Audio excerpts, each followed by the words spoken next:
Hello दोस्तों, क्वेटिरंस नमस्कार। मैं 20 तारीख से ही जो OROP का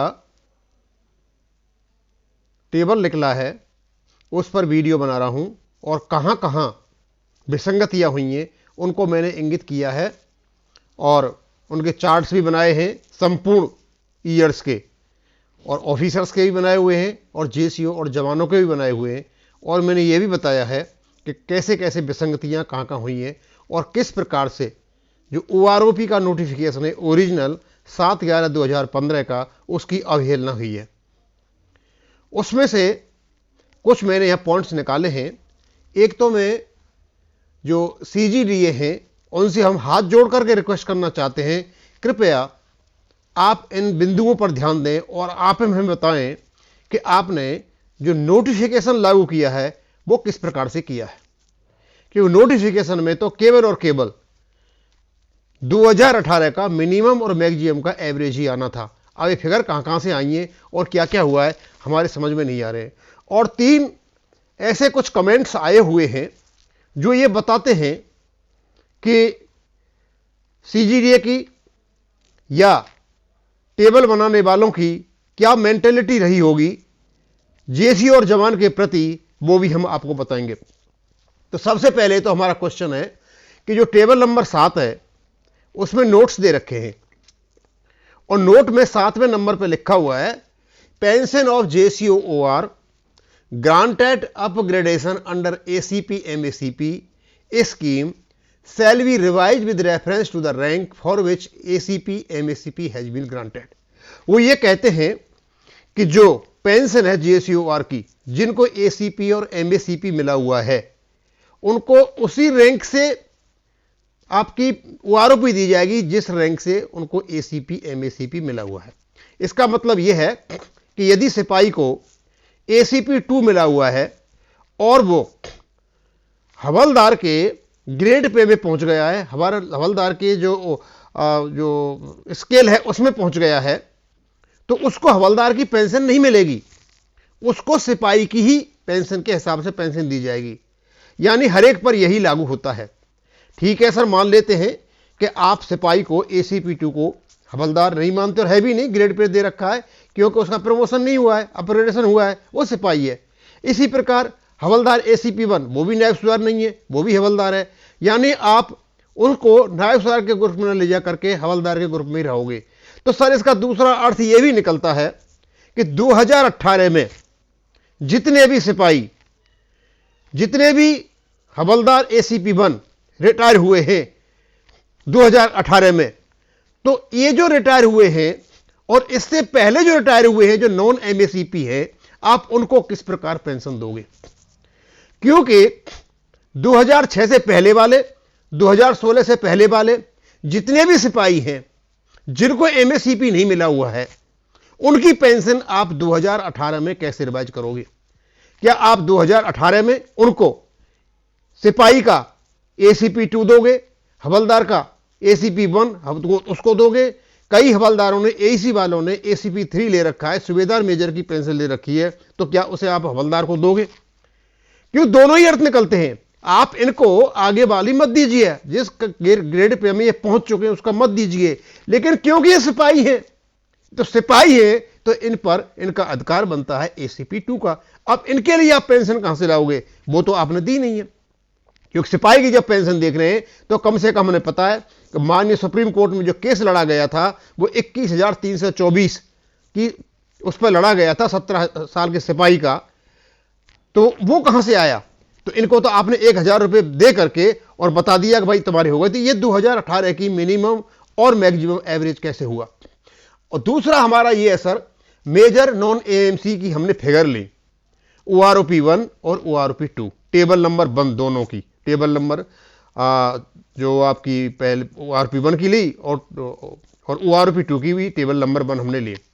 हमने देखा उसमें 21 और 21.5 साल में OROP 1 में एक मेजर की जो पेंशन थी वो थी 22,830 और 21.5 साल में भी थी 22,830। OROP 2 में 21 साल वाले मेजर की हो जाती है 51,700, लेकिन उसी 28,830 वाले की पेंशन हो जाती है 68,550। सर हमें यह बताइए कि ऐसा OROP नोटिफिकेशन में कौन सा क्लॉज है जो 6 महीने में ही जो एवरेज बनकर के पेंशन 51,700 का 68,505 बन जाता है, यानी लगभग उसके 17,000 रुपए बढ़ जाते हैं। सर ऐसा कोई क्लॉज है? आप खुद ही देख लो। आप नोटिफिकेशन की अवहेलना कर रहे हो। पहले वाले में भी नोटिफिकेशन का अवहेलना की है क्योंकि सिपाही को आपने ACP 2 नहीं दिया है जो नॉन MACP है। इसमें भी आपने 6 महीने में ही, मतलब आप 17,000 का फायदा पहुंचा देते हो उस व्यक्ति को जिसकी OROP 1 में बराबर पेंशन थी। और सर एक थर्ड पॉइंट यह है, वाई 2 ग्रुप्स ऑफ एक्स पे प्री 2016 एंड पोस्ट 2016 में नोशनल पे इन EPPO प्री 2016 सोज रुपीज एक्स पे 6200। यानी आपने 7 और 8 दो प्रकार की टेबल बना दी एक्स पे के लिए। एक 2016 से जो 6200 दिया उनको 62 से पहुंचा दिया और उनको दूसरों को 36 से पहले आए आप। ठीक है, कोई बात नहीं है, आप कर सकते हो, ऐसा कुछ उसमें तो था नहीं 7CPC की रिपोर्ट में। और 2018 की जो रिपोर्ट है उसमें ये 62 से एक्स रूप में शामिल है।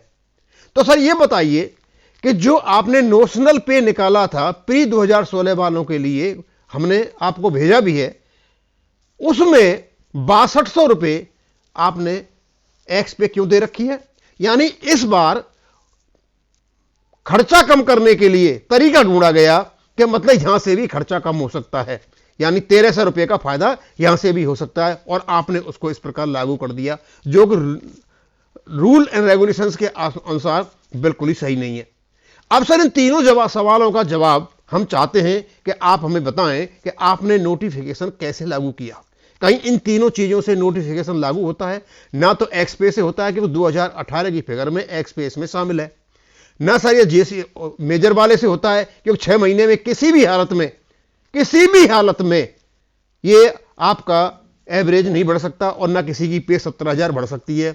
और JCORO को यदि आप MACP नहीं दे रहे हो, आगे वाले की उसको बराबर नहीं मान रहे हो, तो कम से कम जो सिपाही ACP 2 है उसकी पेंशन तो सिपाही को दे दो। लेकिन सर ये भी नहीं हुआ है, यानी जो नोटिफिकेशन है भारत सरकार का उसकी पूर्ण रूप से धज्जियां उड़ाई गई हैं। अब मैं और आपको बताना चाहूंगा सर, जब से मैं वीडियो बना रहा हूं बड़े बड़े उल्टे कमेंट आ रहे हैं। एक बड़ा ही मजेदार कमेंट आया आज, ये कोई अभिषेक रजत जी हैं, कहते हैं आप वीडियो बनाते रहिए, कुत्ते भौंकते रहेंगे रोटियों के लिए, और हम भौंक रहे हैं। अब मुझे पता नहीं ये कौन है, सिविलियन है या ये आर्मी के कोई ऑफिसर है। आर्मी का तो ऑफिसर है, कह नहीं सकता, अब कह भी दिया हो तो कोई पता नहीं। तो सर क्या आप इस सिद्धांत पे काम कर रहे हो कि ये JCOR भौंकते रहेंगे और हम अपना काम करते रहेंगे और कोई पूछने वाला नहीं है? सर डिवाइन जस्टिस से डरिए, नोटिफिकेशन को लागू कीजिए। इससे पहले और एक काजल मजूमदार जी थी मैडम, वो भी यही कह रही थी कि ये तो 10th पास होते हैं और 85% 10th पास हैं, और जो कुछ भारत सरकार ने कर दिया वो ठीक है। हम ये कह रहे थे कि 33 साल की मेजर की और 20-21 साल की मेजर की पेंशन कैसे बराबर हो सकती है। उसी प्रकार लेफ्टिनेंट जनरल 33 साल और लेफ्टिनेंट कर्नल 22 साल की पेंशन कैसे बराबर हो सकती है। अब पॉइंट तो हमने जायज उठाए हैं, अब इनको बुरा लग रहा है वो अलग बात है। एक और पॉइंट आया था, एक मेजर साहब कह रहे थे कि हम कोर्ट में गए थे और हमने कहा था 20 साल के मेजर की और 40 साल के मेजर की एक पेंशन कैसे हो सकती है। तो हमने कोर्ट में गए और कोर्ट ने इस चीज़ को माना है। सर 40 वाले की, 33 वाले की ये तो सारी सही दे रखी हैं, लेकिन जो उनसे कम है उनको जो बराबर कर रखा है, हमें ऐसा लगता है कि एक चीज़ निकाला गया है कि बाद में कोर्ट में जाया जाए और ये कहा जाए कि इनकी पेंशन बराबर है जो हो नहीं सकती है, बाद वालों की बढ़ाई जाए। अब हम पता नहीं क्या है, लेकिन हम तो आपसे ये पूछ रहे हैं CGDA से कि आपने जो नोटिफिकेशन में ये बातें डाली हैं और ये चीज़ें सामने दिखाई दे रही हैं, सर इनको बड़े आराम से ठीक किया जा सकता है। नहीं करोगे आपकी मर्जी है, नहीं कर सकते हो, आप प्रभावशाली व्यक्ति हो, आप कुछ भी कर सकते हो, आपने किया भी है मुझे। तो हम तो यही आपसे कहना चाह रहे हैं कि थोड़ा सा इस पर ध्यान दें, और ये नुकसान जो किया है आपने, इसके नुकसान का पूरा चिट्ठा हमने प्राइम मिनिस्टर साहब के पास भेज दिया है, हमने जो डिफेंस मिनिस्टर साहब हैं उनके पास भेज दिया है, DSW को भी हमने भेज दिया है। अब देखो वो क्या करते हैं। अब नहीं करते तो क्या करेंगे ये तो ग्रामीण पृष्ठभूमि के रहने वाले लोग हैं, सब किसान परिवारों से आते हैं। आजकल तो वो किसान भी हमें कहीं नहीं दिखाई देते जो कि जय किसान और जय जवान वाली बातें किया करते थे, जो मेजर जनरल सतवीर सिंह के साथ सरकार के खिलाफ इस देश में जाने के लिए तैयार बैठे हुए थे। अब पता नहीं कहाँ है, ना तो मेजर जनरल सतवीर सिंह साहब को पता है, ना उन किसानों का पता है कि तुम्हारे ही बच्चों के प्रति ये दुर्भावनापूर्ण काम हो रहा है, विसंगतियां क्रिएट कर दी गई हैं, बिल्कुल चिन्ह को मार दिया गया है, कोई भी आवाज़ नहीं उठाने वाला है। बस को मैं यहीं ख़त्म करूंगा। थैंक यू, धन्यवाद।